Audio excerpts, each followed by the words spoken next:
Você vê ali na foto, eles são 4 policiais e eles vivem desafios no trabalho. Você é um policial, é prender bandido, correr atrás de ladrão, é tiro, não é fácil. Só que o filme mostra que além do desafio do trabalho, tem o desafio da sua casa. Eles são pais, eles são maridos, e mostra então o desafio de você não só ser um bom trabalhador, mas você ser um bom pai. Então o filme tem muito essa visão do tema. Tem uma cena no início do filme, às vezes você fala assim: pastor, eu não assisti o filme, mas fique tranquilo que você vai aprender algumas coisas aqui importantes nessa noite, mesmo que você não assistiu. No começo do filme, há um pai chamado Adam, que ele é um dos principais policiais do filme. Ele é um excelente policial, mas ele está sendo ausente em casa. Ele está sendo negligente em casa. A filha fala assim: pai, por que você não foi no meu recital de piano? A esposa o cobra: por que você não foi no recital dela? O filho convida o pai para correr, mas ele fala que não tem tempo. Ou seja, o que acontece muito comum em nossas famílias hoje: o cansaço, o trabalho, as demandas, e a gente acaba negligenciando, esquecendo a nossa família. Às vezes o estresse do trabalho, a pressão, a gente chega em casa tão cansado que nós entregamos para nossas famílias o que sobra de nós, só o bagaço, só o resto, só o frangalho. Então, esse filme vem refletindo sobre isso. Eles fazem uma reunião de planejamento no início do filme, de ação, com todos os policiais, e um policial compartilha um e-mail que ele recebeu, e ele fala de um relatório preocupante, como eles lidam com marginais, gangues. Eles falam que a ausência de um pai, diz os estudos sociológicos, a ausência de um pai está diretamente ligada a comportamentos destrutivos.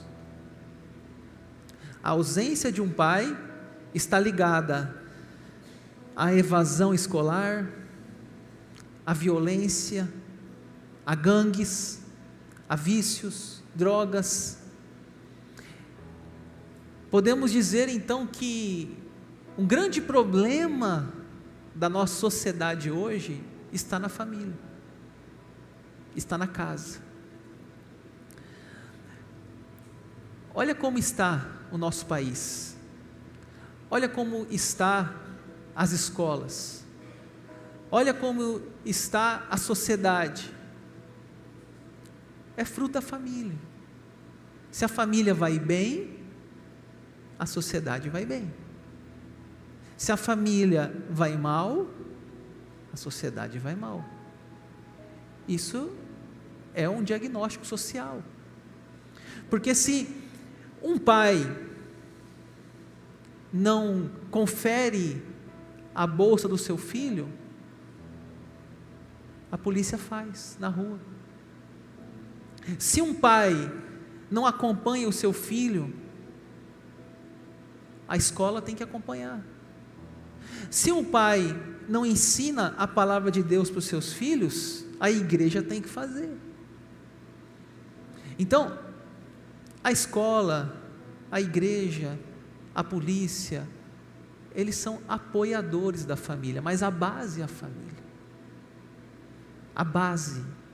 Tem muitos pais que falam assim: não, vou levar o meu filho para a igreja dar um jeito nele. A igreja não consegue. A igreja é um apoio da família, não é a solução da família, é um apoio. Tem pais que chegam na porta da igreja, deixam o filho e vão embora. Entreguei. Não é assim que funciona. Os adolescentes aqui na igreja, nós temos a célula na quinta-feira, aqui na igreja, com a pastora Rafa. 20, 30, 40 adolescentes. Eles sabem quantas horas eles passam aqui? 2 horas. No culto domingo, mais 2 horas, dá 4. Quantas horas eles passam na escola? Quantas horas eles passam nos celulares? Quantas horas eles passam nas suas casas? A igreja, irmãos, ela é um apoio. A base tem que vir de casa. A base tem que vir na família. Se quisermos mudar o mundo, temos que mudar a família, investir na família, famílias saudáveis, sociedade saudável. É comum você ver nas escolas adolescentes com vape, canivete, maconha. Onde estão os pais? Cadê aquele pai que não viu a bolsa, que não olhou no armário do seu filho? Ah não, pastor, eu não posso me intrometer na vida dele. Aí a escola tem que intrometer, a polícia tem que intrometer, o diretor tem que intrometer. Por quê? Pais ausentes, que não têm pulso, não têm firmeza, não têm coragem, estão muito apáticos, não têm coragem de olhar no celular do seu filho o que ele está fazendo. Às vezes ele está fazendo conversas com pedófilos, e você pai diz: não, eu não posso olhar no celular do meu filho. Isso é invasão de privacidade. Se o pai não fizer, quem vai fazer? O pastor não vai fazer. O pastor não tem essa autoridade. O diretor não tem essa autoridade. O policial não tem essa autoridade. A autoridade é de um pai. O filho vai ficar bravo? O problema dele. Quem manda? É o pai ou o filho? A missão que Deus deu foi a missão ao pai ou a missão ao filho? Então não temos que ter medo do enfrentamento, de sermos pais, de sermos homens, de sermos líderes do nosso lar e vigiar, cuidar, proteger os nossos filhos.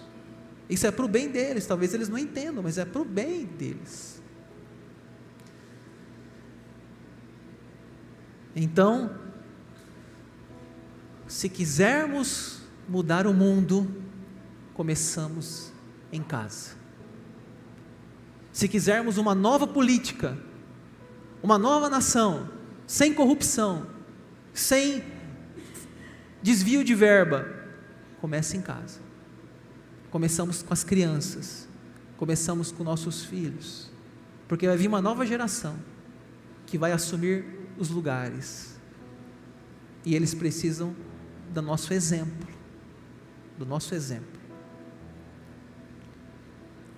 Tem uma cena do filme que um pai policial vai a um garoto na sua casa para sair com sua filha, e quando o pai descobre que tem um rapaz na porta da sua casa, sabe o que ele faz, esse pai? Ele vai lá fora. Se você assistir o filme, você vai ver. Ele vai lá fora falar com o rapaz. Ah, que pai careta. Não é um pai careta, é um pai presente. Ele vai lá fora, ele não fecha os olhos, ele não deixa rolar, não, ele age como um guardião do seu lar. Meus irmãos, os filhos precisam de limites. Os filhos precisam de limites. Há uma ideia atual hoje de uma liberdade. Não. Os filhos precisam ouvir não. Tem uma frase que fala assim: a criança que a dor não a educou, será sempre uma criança. O que é a dor? É dizer não, não pode, não vai, não faça. Esse pai não se omite, ele se posiciona, ele zela pela filha, ele não aceita qualquer marmanjo nas portas da sua casa, querendo levar a sua filha para sair. Tem pais que preferem ser legais, em vez de serem firmes e protetores.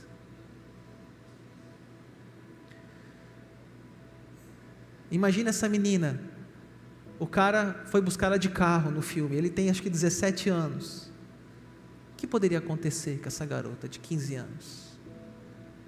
O pai vai lá e quer saber: quem é você? Onde você vai? Que hora você vai voltar? Você vai levar minha filha para onde? Você cria a sua filha com tanto carinho, você cria a sua filha com tanto amor, e agora qualquer um vai chegar e vai levar ela para onde for? Não, não é assim. Até uma vez eu recebi um texto irônico, que é um formulário para autorização de namoro, né? Gente, isso aqui contém ironia, tá? Por favor. Então imagine lá, chega um garoto querendo namorar sua filha, o que você vai pedir para ele? Declaração de bens, histórico escolar, histórico profissional, árvore genealógica, ficha criminal, exame completo de saúde atualizado. Isso aqui tem uma ironia, mas é o que? Isso aqui é uma super proteção de um pai. Poxa, é minha filha. Esse texto, ele continua, aí vem assim: assinale sim ou não. A pergunta é: usa piercing, brinco ou tem tatuagem, sim ou não? Aí vem assim: se você respondeu positivamente, já está descartado. Aí vem outra, aí agora é interpretação de texto. O que significa para você chegar tarde em casa, para escrever, o rapaz escrever? O que significa para você brincar com as filhas dos outros, para o rapaz escrever? Gente, isso aqui, claro, é um exagero, mas é uma reflexão de que nós temos muito apreço pelos nossos filhos. Aí no final, vem assim: a biografia do pai: campeão paulista de tiro, campeão brasileiro de jiu-jitsu e adestrador de cães de ataque. É claro, isso aqui é um exagero, é uma ironia, mas veja bem, isso é muito sério. Quando um rapaz chega na nossa casa, eu não tenho filha mulher, mas a gente tem que colocar a nossa cara, o nosso respeito. Aquele menino que está ali cercando a nossa filha, ele tem que saber que ela tem um pai, e ele tem que ter respeito por essa menina, que foi criada com tanto amor. E veja bem, e você que tem filho menino, porque há uma cultura mundana, veja bem, há uma cultura mundana que ensina assim: a menina você cria dentro de casa, com uma prisão, e o menino, desculpa a palavra, para ser o galinha. Tem pai que leva seu filho até no prostíbulo. Olha a mentalidade, errado. Você tem que criar o seu menino e a sua menina do mesmo modo, com os princípios da palavra de Deus. Então, se eu tenho um filho homem, eu tenho que dizer para ele: quando você namorar uma menina, seja respeitoso. Quando você namorar uma menina, não trate ela como um produto de liquidação. Tenha respeito. Peça ela em namoro ao pai dela. Tem que ter esse ensino dos pais aos filhos homens. Ensinar a postura de um homem. O respeito, a dignidade. E não ir lá e beijar uma, beijar outra, e o pai falar: ei, meu garanhão, que bonito que... Gente, isso é uma mentalidade mundana. A mentalidade cristã é que os nossos filhos têm que respeitar as meninas, tratar com dignidade, tratar com respeito, não somente dar um beijinho e largar. Se não quer algo sério, sai fora. Se não quer um compromisso, sai fora. Não é para ficar ali. Ai, meu Deus, tem até umas piadas, né? Diz que assim, o pai chega lá no sofá, vê o menino e a menina lá no abraçando, não sei o que, se pegando. Aí o pai fala: ei, vai devagar. Aí o menino fala assim: é, senhor, a carne é fraca. Aí o pai fala: e minha filha é vitamina, por acaso? Minha filha é vitamina para você ficar aqui? Então isso é bom, porque vai colocando o que? Respeito, limites, regras. Eu lembro quando eu namorava com a Bel, rapaz, eu estava lá no beijinho com ela, e vai para lá, chegava meu sogro: ô meu sogro, tudo bem com o senhor? Paz do Senhor.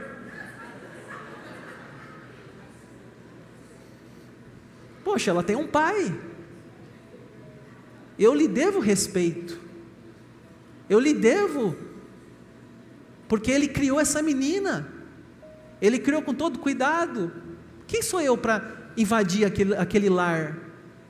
Sem respeito, sem um propósito, sem um compromisso de um namoro, só para ficar, beijar e largar. E sem falar outras coisas que a turma faz hoje. Com todo respeito aqui, eu estou tentando manter aqui uma linguagem saudável, mas vocês sabem como andam as coisas. Então, vamos pensar com uma mente cristã, não com uma mente mundana. O filme também fala sobre a providência divina. O Javier, ele é imigrante, e você sabe que nos Estados Unidos tem muito imigrante, até brasileiros, gente do mundo inteiro. O imigrante tem dificuldade com a língua, às vezes não tem o visto de trabalho, às vezes está irregular naquela nação. E Javier, ele é um imigrante, buscando trabalho, buscando dignidade, e mostra que ele é um bom pai, e mostra que ele é um servo do Senhor. Ele ora com a sua esposa, 2 filhinhas pequenas, e tem um momento que ele está buscando um emprego, está andando desesperado, e ele ouve assim: Javier, Javier. Ele olha: quem está me chamando? E ele vai numa casa, e a pessoa fala: ô Javier, olha a hora que você chegou. Ou seja, o cara que contrata ele, o policial, estava esperando um pedreiro chamado Javier, que não era ele, mas ele chamava Javier. Ele falou assim: sou eu, estou aqui. E ele pega o emprego. O que mostra no filme? Deus está dizendo: estou abrindo uma porta para você, estou cuidando de você, porque Deus cuida das famílias, Deus cuida dos nossos filhos, Deus cuida das nossas finanças, Deus cuida, Deus protege. A gente sabe que Deus protege. Há um versículo na Bíblia que fala: eu nunca vi um justo mendigar o pão. O filme mostra esse cuidado de Deus sobre a família, financeiro. O Adam, como eu já falei anteriormente, ele era um pai negligente. ele era um pai ausente. E a filha morre num acidente de carro, a Emily. O filme não mostra a cena do acidente, mas mostra que foi algo muito, muito inesperado. Ele recebe uma ligação, fala: Adam, sua filha sofreu um acidente, está indo para o hospital. E a menina morre. E aí ele começa a uma reflexão, um luto, porque você sabe que a lei da vida, qual que é a lei da vida? É um filho enterrar o seu pai. Agora, quando um pai enterra seu filho, quebra essa lei da vida. Isso é mais difícil ainda. Você enterrar um pai com 80 anos, com 90 anos, com 100 anos, já é difícil. Imagine você enterrar um filho de 11 anos, de 10 anos. É uma dor profunda, choro, silêncio, culpa. A culpa nessa hora vem, porque eu não fui um pai melhor, porque eu não disse que amava, porque eu não fui no recital, porque eu não dancei com a minha filha, porque tem uma hora no filme antes um pouco, que ela fala: pai, vem dançar, e aí ele envergonhado, não sei dançar, e aí a culpa vem e fala: por que eu não dancei? Algum pensa: por que eu permiti ela entrar nesse carro? Por que eu permiti ela fazer essa viagem? A culpa.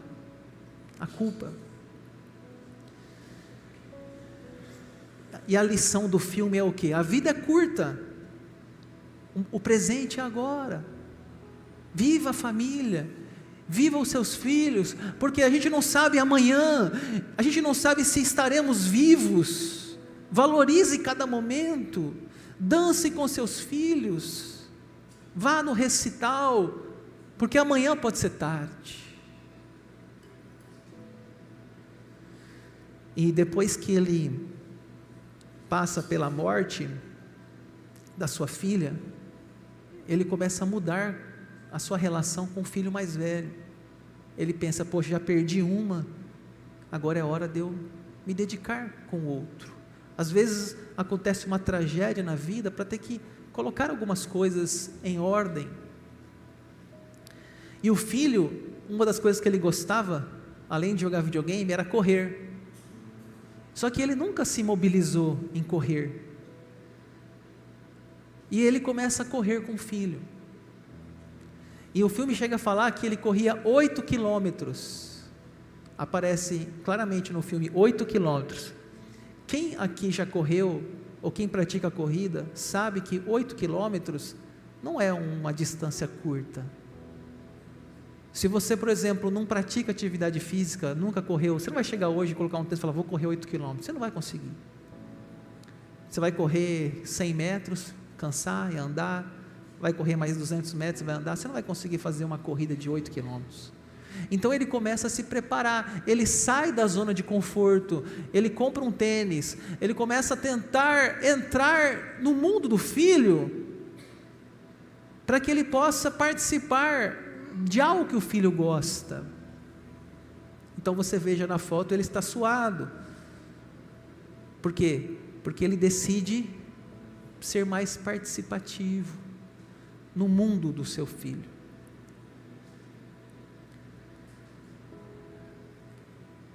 Um dos policiais, como eu falei, são 4. Um dos policiais, ele relata algo que os outros não sabiam.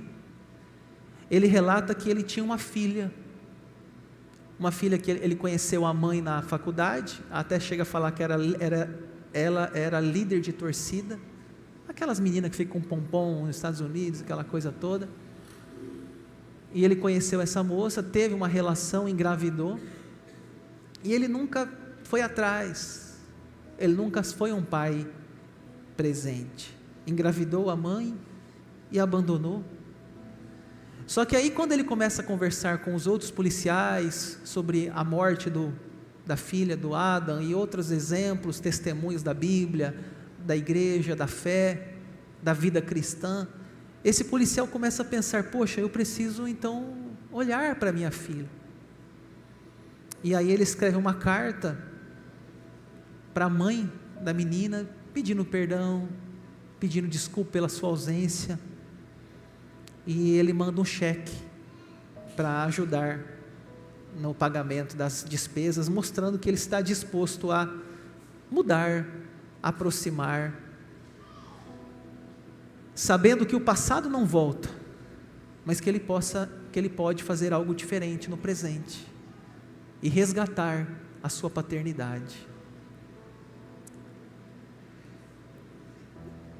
Já vou para o final, mas um pouquinho da sua atenção. O filme mostra que um teste de integridade, Javier, aquele imigrante, ele chega na sala do chefe, e o chefe fala assim: Javier, eu tenho uma encomenda de 17 engradados, mas você vai colocar no relatório que recebeu 16. Se você aceitar isso, Javier, você está recebendo uma promoção. Javier, como eu disse, imigrante, dificuldade financeira, ele fala assim: eu preciso pensar, amanhã você me responde.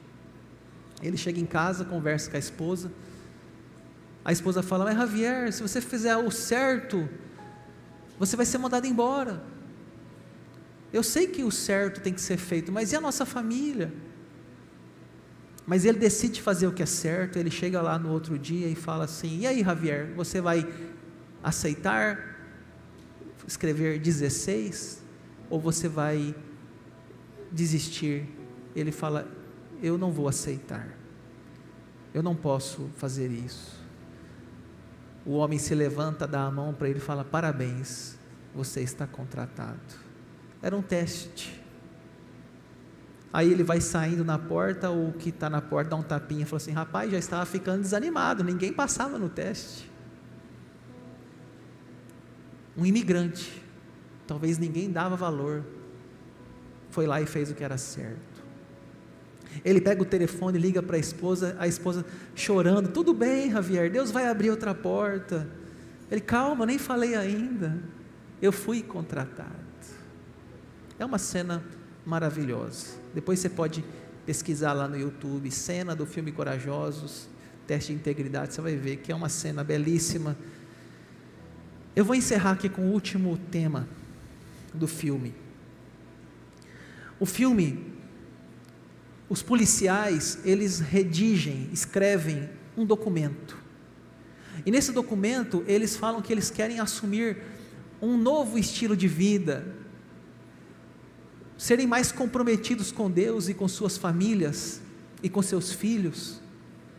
E nessa resolução ali em inglês, a gente chama de termo de compromisso, eles colocam ali algumas coisas: amar a esposa, cuidar dos filhos, orar pela família, ser honesto, servir a Deus. E eles fazem um ato solene, colocam gravata, terno, o pastor presente, as famílias, e ali eles publicamente assinam dizendo: nós vamos buscar fazer isso. E fruto desse filme nasceu um ministério chamado Homens de Coragem, que não foi aqui da igreja. Esse ministério é de Belo Horizonte, da MPC, que tem um braço Desperta Débora e um braço Homens de Coragem. Então esse ministério, ele nasce depois do Desperta Débora, inspirados no filme Homens de Coragem, trazendo essa responsabilidade aos homens, porque as mulheres já estavam ativas, o Desperta Débora já era um ministério de oração, e nós começamos aqui na igreja esse trabalho, que foi em 2019, e nós fizemos um culto, onde nós entregamos uma placa, que está aqui, e nessa placa nós colocamos 10 itens, do termo de compromisso: amar a esposa, buscar ser um bom pai, orar pelos filhos, e alguns homens aqui da igreja, receberam essa placa, né? E as famílias vieram, colocamos uma gravata, colocamos um terno, e juntos aqui, fizemos esse termo de compromisso, inspirados pelo filme Corajosos. Então, o Washington, inclusive, ele quer fazer novamente essa solenidade, esse culto, ver se tem mais homens que ainda não receberam as placas. É uma placa muito bonita, você vai deixar ali na sua casa, deixar no seu escritório, um lugar visível, para sempre você, homem, lembrar do seu dever. E nós vamos aqui ler esses 10 compromissos para a gente encerrar. Mas eu queria que lesse, não as mulheres, eu queria que lessem os homens, porque aqui não fala numa linguagem de mulher, fala linguagem de homem. Eu vou orar pela minha esposa. Aí você fala assim: pastor, eu sou homem, mas não sou casado. Mas um dia você vai casar, um dia você vai namorar, então você também é convidado a ler esse termo conosco. Você adolescente, homem, você jovem, homem, solteiro, você também é convidado a ler, porque você também precisa buscar esses princípios na sua vida espiritual. Vamos ler juntos então, os homens? Enquanto eu viver, serei um seguidor de Jesus Cristo, e Ele será o Senhor da minha vida. Solenemente assumo diante de Deus e da sociedade total responsabilidade pelos meus filhos e por minha esposa, a quem serei fiel e dedicarei honra e respeito. Vou amá-los, protegê-los, servi-lhes e ensinar a eles a palavra de Deus, como líder espiritual e cabeça do lar. Serei um pai de oração. Com isso quero dizer que assumo o compromisso de orar diariamente pelos meus filhos, pela conversão deles, pela escola em que estudam, e para que eles consagrem seus dons e talentos a Deus e a sua obra. Vou confrontar o mal em todas as suas manifestações, buscar a justiça e praticar a misericórdia. Vou amar meu próximo, orar por ele e tratá-lo com bondade, respeito e compaixão. Vou trabalhar honesta e diligentemente para prover o sustento da minha família.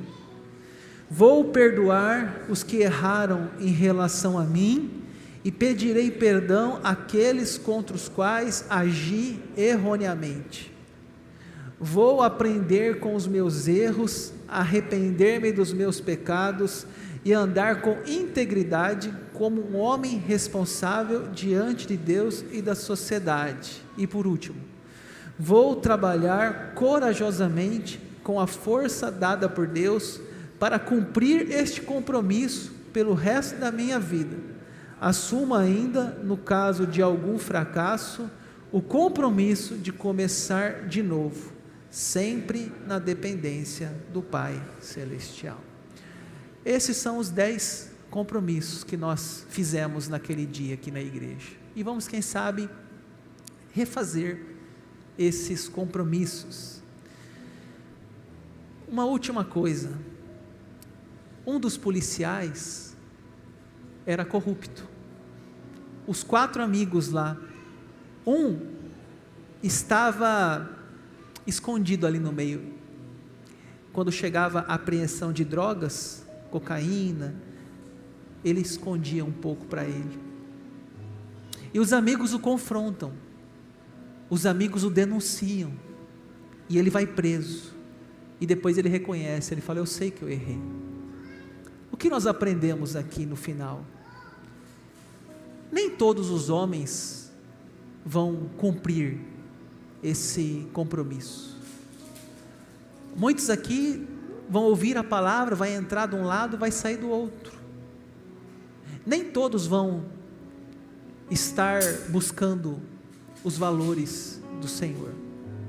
Então aqui nós temos 2 tipos de homens: os que temem a Deus e escolhem seguir, e aqueles que estão de fachada, estão ali só de aparência e por dentro não estão comprometidos com o Evangelho. Esses dias eu vi, não sei aonde, um homem que esse dia legendário bateu na esposa. Vai ter, gente. Um homem de coragem da igreja IPI roubou. Vai ter, gente. Sempre vai ter. Sempre vai ter as frutas podres no meio, sempre. Mas a pergunta é: de que lado nós estamos? Que lado você quer estar?